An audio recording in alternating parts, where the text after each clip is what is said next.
Well, the good news tonight is one of the reported masterminds behind the 2012 Benghazi attack has been arrested and brought to the United States of America at 3 a.m. Eastern Standard Time this morning. We'll show you some video footage, but first, here is Attorney General Pam Bondi making the announcement, and we'll get a response from Colonel Rob Maness. I'm proud to announce that the FBI has arrested one of the key participants behind the Benghazi attack. Zubair al-Bakhash landed at Andrews Air Force Base at 3 a.m. this morning. He is in our custody. He was greeted by Director Patel and U.S. Attorney Jeanine Pirro. Hillary Clinton famously once said about Benghazi, "What difference at this point does it make?" Well, it makes a difference to Donald Trump. It makes a difference to those families. And 14 years later, it makes a difference to law enforcement who made the difference in this case. Thank you, President Trump, for supporting all of our agencies around the country and around the world. Al-Bakhash will now face American justice on American soil. We will prosecute this alleged terrorist to the fullest extent of the law. He'll face charges related to murder, terrorism, arson, among others.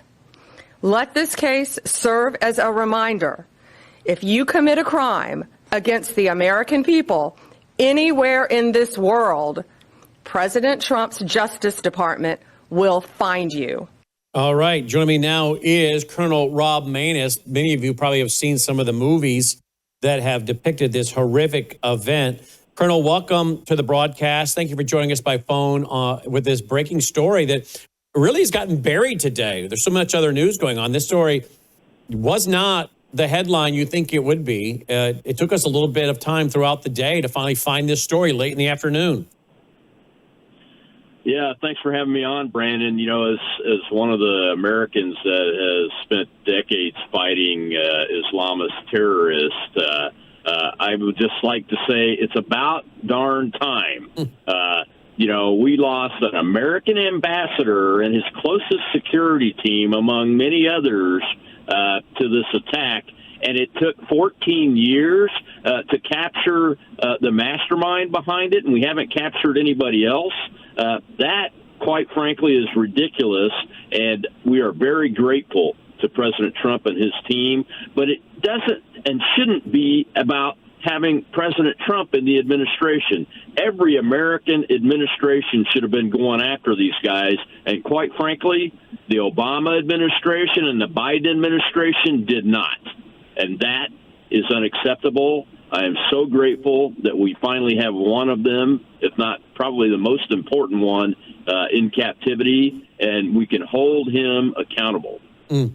Sarah Carter has put out a little baseball card-like graphic on him. He was involved in this attack, we're told, September 11, 2012. Dates, as you know, are very important to the Islamists. And prior to the revolution, not reported to have been involved in terrorism and was long affiliated with the Scouts. And she has an image of him literally wearing what looks like to be a Scout uniform. In 2011, during the revolution, fought with Free Libya Martyrs Brigade, led by a Wassam bin Humaid. On July 28, 2011, he participated in the assassination of a major general. In early 2012, he joined AASB. And then on September 11, 2012, participated in the U.S. consulate attacks. In 2014, when the Libyan National Army started counterterrorism operations in Benghazi, he fled to Tripoli with his family. Status as of February 2026, detained in the U.S., previously was located with his family in Tripoli, had a stroke in 2015, and has had several number of medical issues. But now he is on U.S. soil. I think we even have some video footage of that. But you want to respond to the little baseball card graphic on him? Very grateful for Sarah and the work that she's done. She was a part of the team that worked the Benghazi issue at the time and has been calling for justice and accountability for the perpetrators of that attack for all of these years, and has worked incessantly to get that done, as all of us have. But the members of that team that were able to get out of the country and survive, we should all be very grateful to and be praying for them and praying for the families of those that we lost, in gratitude for this success, albeit very, very late, and we still need to round the rest of them up. Here's some video footage of him being brought off the airplane this morning, 3 a.m. D.C. time at looks like Joint Base Andrews, February 6, 2026.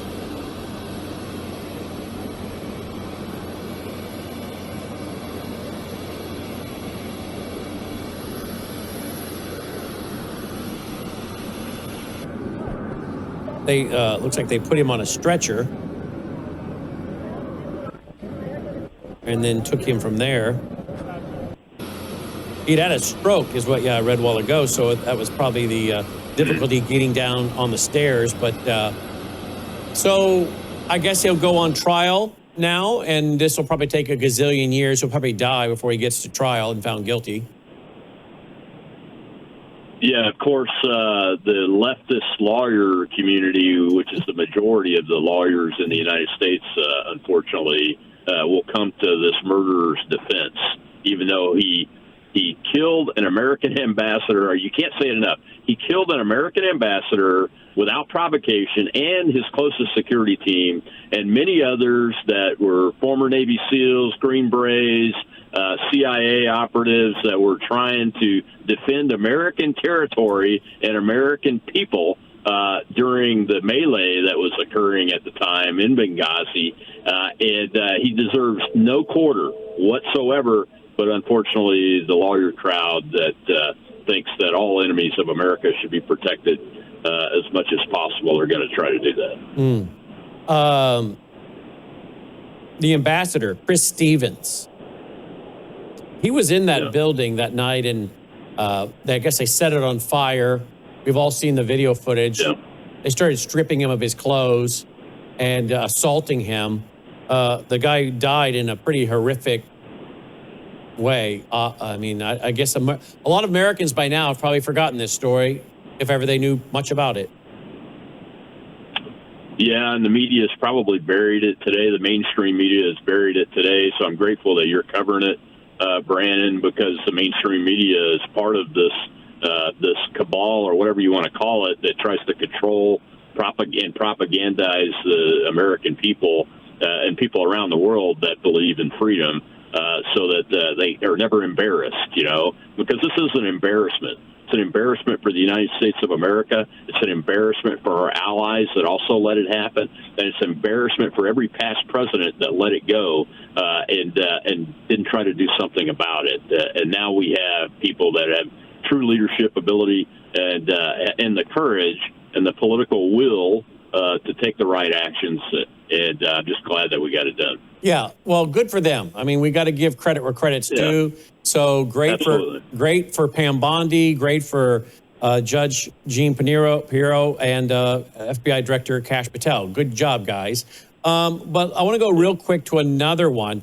Got new video and audio from the Deputy Attorney General today, Tom Blanche. Listen to what Todd has said here. Listen to this. Thank you. You said this is the end of the Epstein, of your review of the Epstein files. So just to clarify, is the public going to learn the identities of the men who abused the girls with the information that you're releasing? And if not, why not? And then I have a quick follow-up. I mean, you just baked in an assumption into your question that I have never said and I don't know to be true. Is the public going to learn about men that abuse these girls? Like, what does that mean? I mean, I don't understand what that means. Well, I mean, they're the men who abused the young women through Epstein's. Look, we said in July, and it remains as true today as it was in July. If we had information, we meaning the Department of Justice, about men who abused women, we would prosecute them, right? We talked about the work that we're doing. That's why I said that. I said this earlier. There's this built-in assumption that somehow there's this hidden tranche of information of men that we know about that we're covering up or that we're choosing not to prosecute. That is not the case. I don't know whether there are men out there that abuse these women. Okay, what do you make of this? Because some of the pictures this week, and again, I guess we don't know their age, but if anyone's trafficked, even if they're 18, 19, 20, 21 years old, trafficking is illegal. But some of these gals, even though their faces are covered, look awfully young.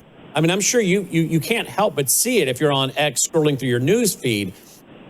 Weren't we told originally there are videos of all kinds of horrific things? Wasn't that what we were originally told, that there were videos? Look, Brandon, Epstein and his girlfriend, Ghislaine Maxwell, were both charged with trafficking. Epstein got a sweetheart deal from a Republican prosecutor, I might add, by the way.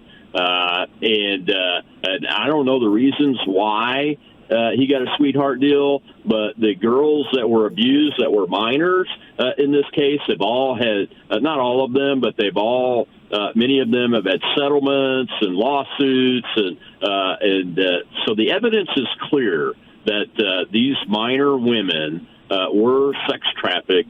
And it wasn't just to Jeffrey Epstein, because the evidence shows many pictures of men, very powerful men, that are with these women, sometimes on the island, sometimes at other locations of Epstein's houses. So, unfortunately, we have a group of individuals with power inside the United States government's Department of Justice that is afraid to prosecute or at least even investigate the men that are associated with these files and these activities, because as I think Mike Johnson might have said about a separate issue, that this would bring the entire structure down. Well, the American people are not going to rest until these men get held accountable, Brandon. These men cannot be allowed to not be held accountable because they are among the most powerful people, among the most powerful families or corporate executives in the world today. And if we let this go, if the people of the world and the people of the United States let this go, what does that say to the children and the teenagers that follow on about the justice system in this country? Here's what it says to them. It says, if you are powerful and wealthy or high in the government, then you get a pass, even with the most dastardly crime that can be committed on a child, which is sexual abuse and sex trafficking. That's what it says. And the individual, Mr. Blanche, that just made that statement should be fired tonight. Yeah. He should be fired tonight and replaced with somebody that's willing to take the evidence, do the investigations, and let the facts, the evidence lead to where it needs to lead. Because there is plenty of known evidence to indict people by name in this information that is out there. If there wasn't, Maxwell would never have been prosecuted, and Epstein would never have been prosecuted. So don't pee on my shoe and tell me it's raining, as my dad used to say, because we're not going to stop until this is resolved. And I get it that it's a political football for the President of the United States, but as I've said all along, the best thing for the President Trump to do is to tell his Justice Department not just to release all the information, but do the investigations and start indicting people so that they can go to trial and let a jury decide whether they're guilty or not. That's our system. If we don't use our system for these people, then the system is not good for anybody. Well said. And you're on the phone, so you can't see. But his body language and his tone of voice was, in my opinion, very condescending. Very condescending. And I don't know what these guys are, why they're being so condescending and why they're being so defensive. Number one, unless they're really scared. Unless they realize this is my job, I've been tasked to do this, and to keep my job, I've got to do this. Or again, are they really scared? Are they scared? Are these extremely powerful people and forces behind the power elite, and they're go all the way to the power elite, and they're scared? but it was Pam Bondi out in front of the East Wing herself, the West Wing, I should say, herself, not too long ago, that said this. I mean, so the media is responding off of the Attorney General who said this not too long ago. Here we go. Tens of thousands of videos of Epstein with children or child porn. And there are hundreds of victims. And no one victim will ever get released. It's just the volume, and that's what they're going through right now. The FBI is diligently... You got to hear this again, guys. Tens of thousands of videos. Okay. But and she used, and then she went on to describe it for what it was. Children involved. Absolutely. And where there was children involved, do you think Jeffrey Epstein alone was the sole perpetrator of sexually abusing tens of thousands? Absolutely not.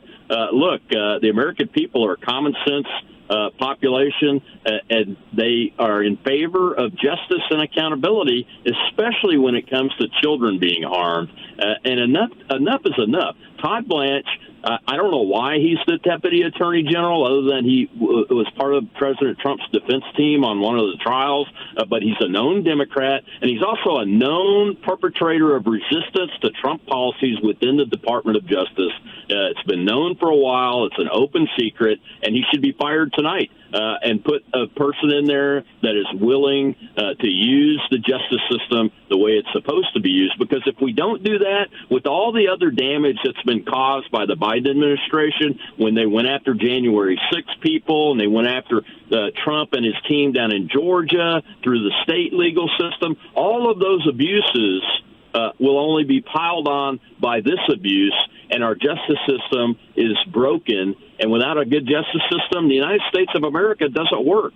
Without a good legal system and equal treatment before the law, the United States of America doesn't really exist, and it won't work. And we will continue to go down this path to anarchy. And listen again to what Pam Bondi said today about this terrorist, because I think there's a connection. This alleged terrorist to the fullest extent of the law. He'll face charges related to murder, terrorism, arson, among others. Let this case serve as a reminder. If you commit a crime against the American people anywhere in this world, President Trump's Justice Department will find you. Okay. So didn't she? Yeah. I mean, that's what she just said today. How is that not the case when it comes to Epstein, when they have videos, emails, pictures? And isn't this a form of terrorism? Isn't the sex trafficking what it looks to be, the sex trafficking of children? I mean, she's the one that used the word when it comes to children and the videos that she described. Is that not a form of terrorism? Of course, you and I as fathers and both of us being fathers, both of us being grandfathers, we know darn well that is a form of terrorism. Absolutely. It terrorizes the children and the parents that are involved in it when their children are kidnapped or surreptitiously taken and sexually abused like this. And it affects the children for the rest of their lives. Many of them, after becoming adults, have committed suicide and all kinds of horrendous tragic outcomes as adults in these ladies' lives. And it's pitiful, and it's pathetic, and it's unacceptable. And like I said, if Blanche isn't fired, then the whole crowd and the leadership should be fired and new leadership put in that's willing to work within the legal system to bring these people to justice, because you cannot tell the American people there just weren't any perpetrators involved in this other than Jeffrey Epstein and Ghislaine Maxwell. And as you and I both know, it's insane. It's demoralizing the base, and it's setting up for a slaughter, politically speaking, for the midterms. Closing comment? This, amongst other issues, is absolutely setting up for the slaughter. You know, I don't know if you saw the post today that had been put out by a staffer on Truth Social, on the president's Truth Social, that showed Barack and Michelle Obama in a monkey suit. I mean, those kind of things. We're going to lose evangelical Christians and the faithful, in addition to this issue, if we continue to do these kind of not unintended consequences, but make unforced errors like that. 100%. You know, as a grandfather of a child that's biracial, you know, I looked at that today and I thought, that's coming from my president. I mean, come on. You're the president of the United States, and you want to say that a staffer did it? Are you telling me the people around you are so incompetent they can't look at a video like that and go, that's not a good video to post. That's not presidential. We're not doing that because we know what's going to come of that. I mean, it irritated me and made me angry because, again, we are making great strides in this country. And we have made great strides. Look, I live in one of the most racially charged towns in the history of America, Memphis, Tennessee, where MLK was assassinated. We've made great strides here. There is not the racial tension in the Mid-South, in Memphis, that maybe the media and Hollywood want you to think. There really isn't. But is there still issues to improve upon? Yeah. And I think we've made great strides in America. And this kind of thing, again, poor Donald Trump, he is his own worst enemy. And this was such a stupid forced error today. I wasn't even going to bring it up because it makes me so angry to talk about. But since you did, rightfully so. I mean, this is the president. He has a staff. The old executive office building is sitting next door with thousands upon thousands of employees in there. And you're telling me they can't watch a video that's like 70 seconds long and say, no, we're not posting that? What a stupid forced error. It is. It's a complete unforced error, and I'm sure the president will take action. There's still time to recover, but we've got to stop making them. Yeah, we do. Yeah, we do. Colonel Rob Maness, robmaness.com, robmaness.com, and he's on every day here at Worldview Tube, 2 p.m. Central, 3 Eastern at Worldview Tube, also robmaness.com. Colonel, have a great weekend and enjoy the Super Bowl. I guess we've all got plenty to do this weekend between the Winter Olympics and the Super Bowl. I'm not a big Super Bowl guy, but I like to watch to see what the commercials are going to be like. Not so sure about this halftime show. That sounds like that's going to be a mess. But I'm looking forward to the downhill skiing and the toboggans and the couples ice skating. Those athletes are amazing to watch. They've worked hard their whole life. So hopefully it's not highly politicized. So far, the opening ceremonies, what I caught, didn't seem to be too much craziness at all. Andrew Bocelli doing an amazing job, as always. So I'm kind of looking forward to the Winter Olympics. Closing comment on that one. Yeah, it's an exciting time. I don't watch the NFL anymore because I'm an American military veteran, and they've disparaged the American flag too many times for me to accept. But I will be watching the Turning Point USA halftime show, and I'll catch some of the Olympics. Hopefully they're not politicized. Have a great weekend, Brandon. You too. Rob Maness, robmaness.com. Again, you can hear him each and every day at 2 p.m. Central, 3 Eastern Standard at worldviewtube.com. We'll be right back.